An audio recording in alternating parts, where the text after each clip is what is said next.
Вот аспекты yozamın да.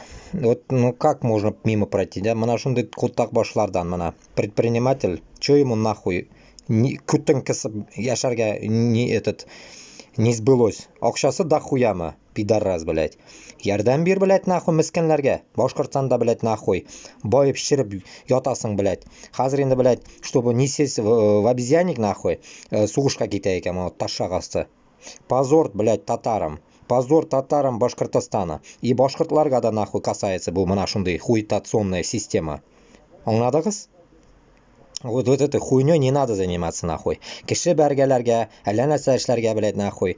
Потом, блядь, ехать, как здесь вот пишут, блядь, в комментариях, только штурмовую бригаду З, внезапно патриот булган бу, нәже, дөрес язалар кемләрдер. Но, болар бөтенесе нахуй язганнары да хуй поймешь. Без яклы түгел.